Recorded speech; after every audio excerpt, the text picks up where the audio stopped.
Okay, how you doing, class? I wasn't sure if I was being recorded yet. Welcome again to another lecture on the syllogism.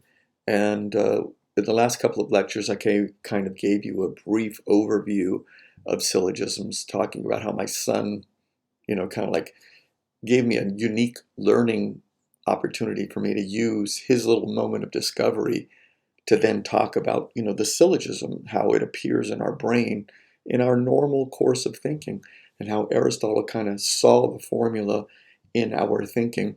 And then the last video, the second video on the syllogism, I kind of start talking about the actual parts of the syllogism.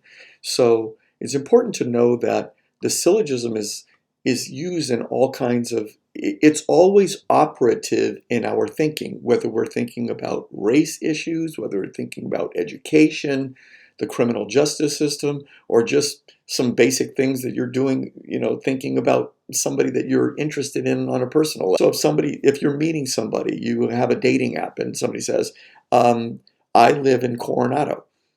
And let's just say that you mention that to your girlfriend or to a friend of yours, if you're a dude, and you say, yeah, man, she lives over in Coronado. And the other dude says, oh, if you'll notice, or if she says, oh, he lives in Coronado. Now notice, I'm kind of speaking stereotypically. That probably doesn't concern you. I think things about somebody being rich or anything and being available, that would never be interesting to you. Of course not. But let's just say that you had a reaction to a little bit of information like that, and you go, oh, what did you just do as your syllogism? Even though you can't really see the contents of your brain, you, in a sense, just created a syllogism. All people who are dating in Coronado are wealthy. This dude or this woman is dating and is in Coronado. This person is wealthy. I'm not saying that that's a well thought out syllogism. I'm not saying that that includes critical thinking. I'm not saying any of that. I'm just saying for you, that little expression on your face revealed your thinking on that particular matter. Does that make sense to you? And we do this on race. If somebody says, you know what, I'm going to go to Lakeside. And somebody says, I ain't going to Lakeside. No way, dude. I ain't going to go to the protest out there. Let's just say, or I'm not going to go to a protest out in Santee. Somebody, and what's the thinking? People in you might be thinking, people in Santee react violently to protesters. I'm going to be a protester. People in Santee are going to react violently to me. Can you kind of see how there's always a syllogism that's operative in our brain? Anyway, so with that little brief reintroduction to syllogisms, this is the third lecture. I want to talk about the big element of syllogism, which is the rules of the syllogism. And there's 5. I'm going to start with rule 5 because it's the easiest and there's a little bit of a memory device that comes with it. So the wording for rule 5 of the syllogism, and by the way, when we're talking about rules of the syllogism, it just means what makes a syllogism valid. So in other words, if you violate one of the rules that I'm talking about, you won't get a valid syllogism. You'll come to a conclusion. It just won't be a valid conclusion. So let me give you rule 5. It's the easiest, I think, and that's why I'll start with number 5. So the wording for rule 5 is, from 2 particular premises, no conclusion follows. That means if you have an I premise in the major premise and you have an I premise in the minor premise, you will not get a valid conclusion. So what do I mean by I premise or an I mood? We talked about this in the second video, right? And, when I use the word premise, it's interchangeable with the word mood. So if you have 2 I moods or 2 I premises in the major premise and in the minor premise, you can't get a valid conclusion. So what's an I mood or an I premise? That's when you say some S is P. Some students are broke, or some presidents are rich, or uh, some Anglo people do not have white privilege. That's an O mood, by the way, but it's still a particular premise, either I or O. Some S is P, some S is not P. So if you have 2 particular moods in the major and the minor, you won't get a valid conclusion. So let me give you a conclusion or an example that I use in my booklet. I don't know if it's, I'm looking at the words right now, I'm kind of speaking off the top of my head, but let's give you a major premise. Some people at the party were using drugs. Can you hear the major premise is a I mood? Some, it's not everything, it's not universal. Some people at the party were using drugs. Javier and Jaime were at the party. That's the minor premise. Can you also hear that that's also an I mood? Because when you're saying Javier and Jaime, you're also speaking about only two people. That's particular. It's a smaller group of things. So it's not universal. I didn't say all people at the party. So you're saying some people at the party were using drugs. Javier and Jaime were at the party. That's the minor premise. Javier and Jaime were using drugs. Can you come to that conclusion, however? No, it's invalid because if only some of the people at the party were using drugs, or let's just say some of the people at the party had guns, and let's just say some particular person went to the party, would you be able to conclude absolutely that that person was using drugs or had a gun? No, because only some of the people had them. Okay, so believe it or not, this fallacy occurs all the time. It occurs in airports, it occurs when you're being stopped by the police, it occurs when people make, hasty generalizations because they'll say, well, some people with dreads, when they drive around, they've got drugs in their car. And this dude has dreads, so he has drugs in the car. Can you see how, even though the police officer might not be aware of his implicit bias, because he knows not every single person with dreads driving around has drugs, but he thinks a lot of them, so this person must be guilty too. But that's not a valid conclusion because you're only basing that on a suspicion. You don't have direct evidence. So that's rule 5. And the reason I have a good memory device with it is that think of I-5, like Interstate 5, I-5. If you have two I premises, that's a violation of Rule 5, I-5, like Interstate 5. Okay, you're not supposed to be all excited about that. It's kind of boring. Okay, I'm going to move on to Rule 3, which is from two negative premises. Oh, let me stop and say something real quickly about particular premises, is that even though I only give you two I moods, this rule is also violated if I had an I mood and an O mood, because you have to notice both I moods and O moods are particular, right? A and E are universal. A is universal affirmative. E is universal negative. All S is P, no S is P. They're still universal. When you drop down to the last two, I and O, you'll notice that they're particular. I mood is some S is P, that's particular affirmative, and the O mood is some S is not P, that's particular negative.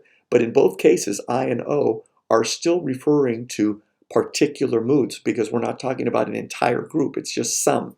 So even though I mentioned that the rule is I-5, that's just a quick little memory device. This rule would also be violated, Rule 5 would also be violated if I have an I and O, if I had two O moods together, some S is not P and some S is not P in the major and the minor, and if I had an O and an I. In either appearance, in II, IO, OI, or OO, however they were configured, they would all be violations of two particular premises being combined. And you can't get a conclusion when you have two particular premises combined. I just kept it simple so that it was two I moods. Okay, so now Rule 3, and that also has a memory device. From two negative premises, no conclusion follows.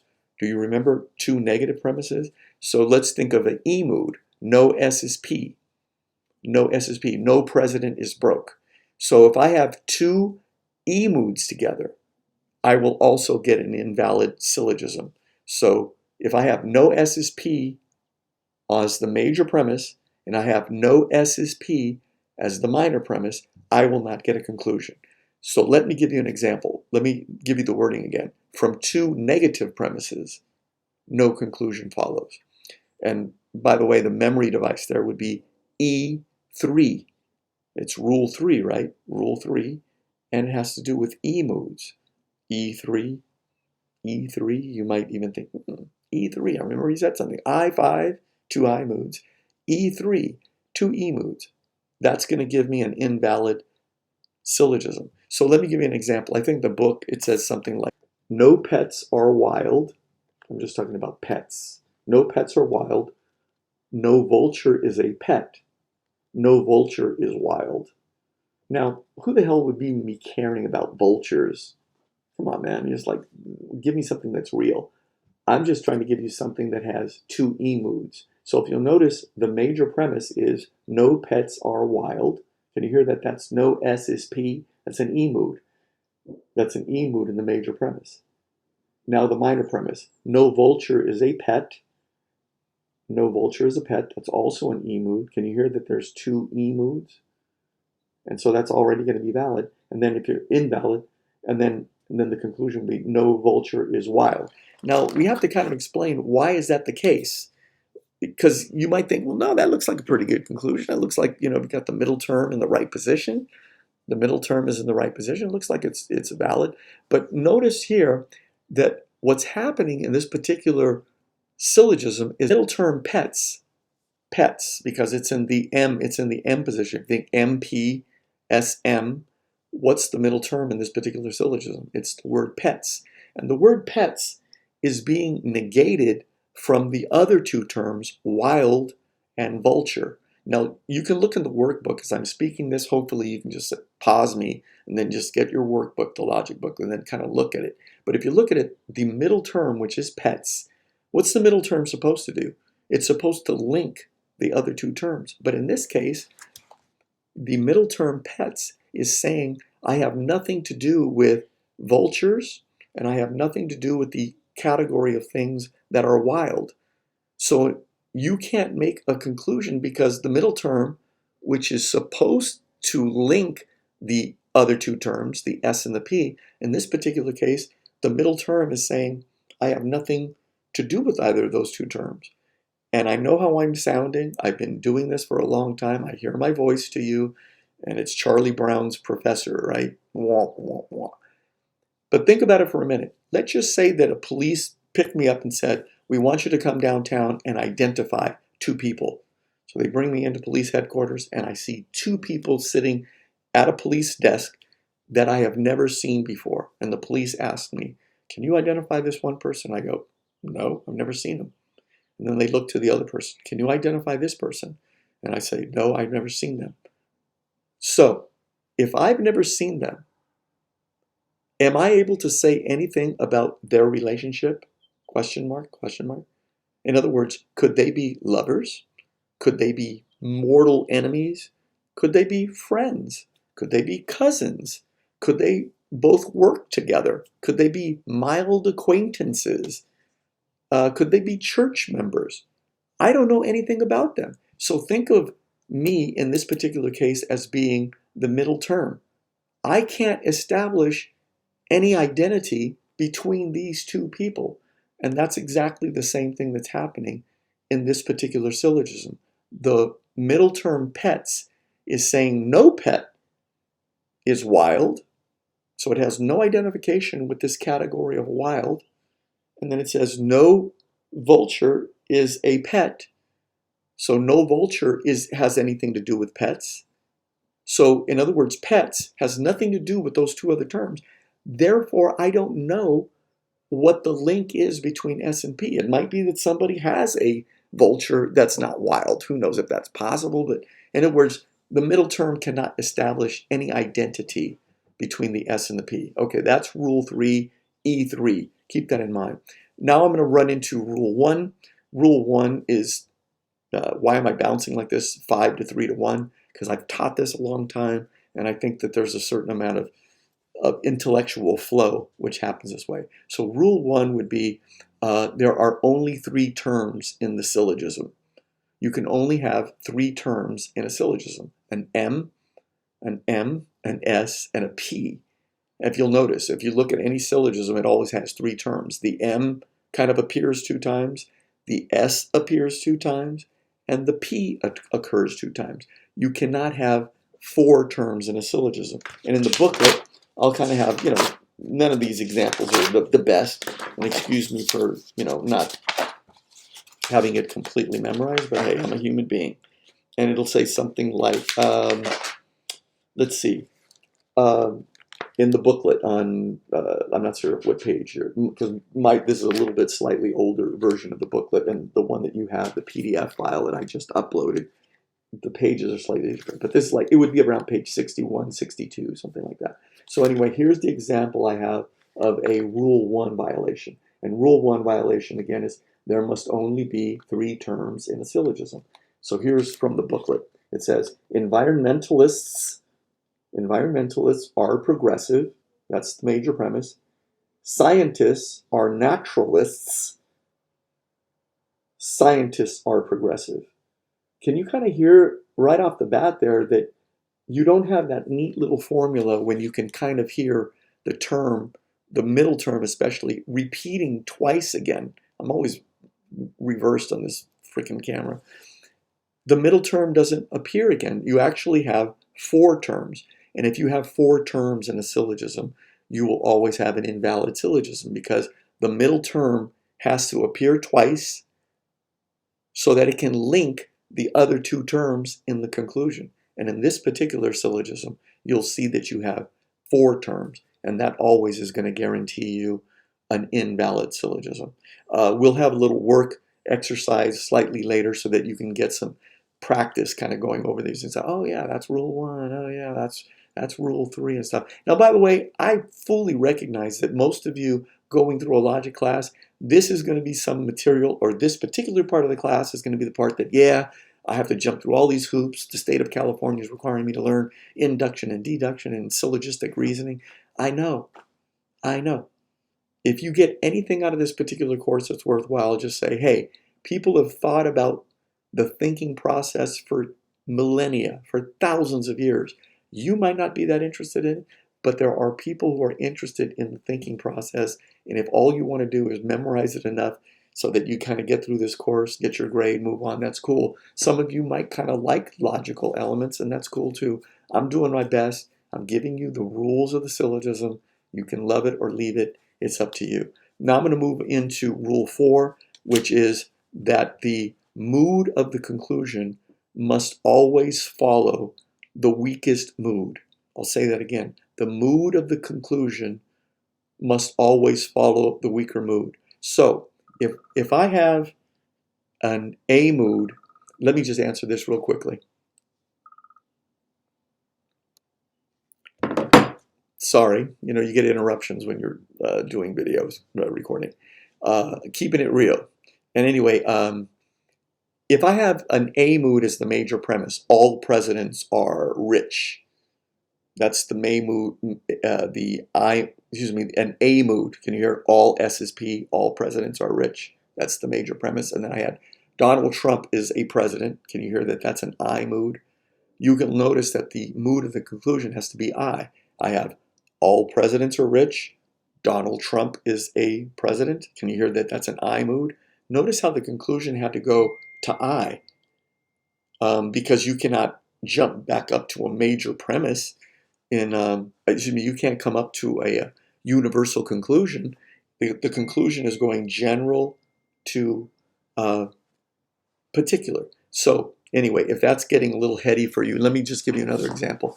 I cannot jump from, if I have 2 moods that are weak, for instance, if I have an A mood and an E mood, I cannot have a conclusion that jumps back up to an A mood, because if I have an A mood, that's kind of like the strongest mood that I can have, and then E mood is slightly less, I mood, and O mood is the weakest, because you're starting from the most universal mood, which is A, and then you'll notice it's getting weaker and weaker as you get down to a group that some people don't have that. Now you're talking about a much more reduced group. So if I ever put certain moods together in a syllogism, my conclusion can only be as strong as the weakest mood of the major and the minor premise. Now, if I said that in a kind of a weird way, I'll restate it. This is coming out in real time, okay? So let me put it to you a different way. If I have 2 moods, and A is the strongest, E is the less strongest, I is a little weaker, and O is even weaker, my conclusion, the last line of the syllogism, cannot be stronger than what the weaker mood will allow. So think of a chain.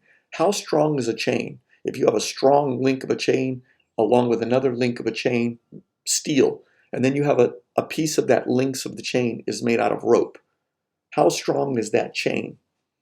The chain is only as strong as the weakest link, right? Because you can pull on it, and where's the chain going to break? It's going to break where there's rope because it's not made out of metal. So think of a syllogism, it's only as strong in your conclusion as your weakest link. So I'll give you some examples so that you can see on the booklet. Say, no man is wise. No man is wise. Notice that's an E mood. No S is P, right? No man is wise. And then let's just say the minor premise. All students are men. And then the final conclusion will be all students are wise. Well, you can't have an E mood as the major premise, and then you can't have an A mood in the minor premise, and then have an A mood in the conclusion. You can't have more in the conclusion than what your moods or your premises allow. In other words, that conclusion needed to be no man is wise, all students are men, no students are wise. Can you hear that? You would have had to use an E mood in that conclusion. Okay, so I'll give you some examples, and we'll have some workbook examples as you get ready for your syllogism quiz, and then you move on. Now, the last mood I keep for last. It's Rule 2, and that's kind of involved. And as a matter of fact, I might just dedicate a particular lecture to Rule 2 because that is another 20-minute lecture, and I don't want to make this longer than it is. I'll have to do some editing on some of the stuff that I've had here. So if you see little blips in the little final editing, you'll kind of notice, that's where he messed up somewhat. But anyway, hey, it's real time, and I'm not a pro. See you later.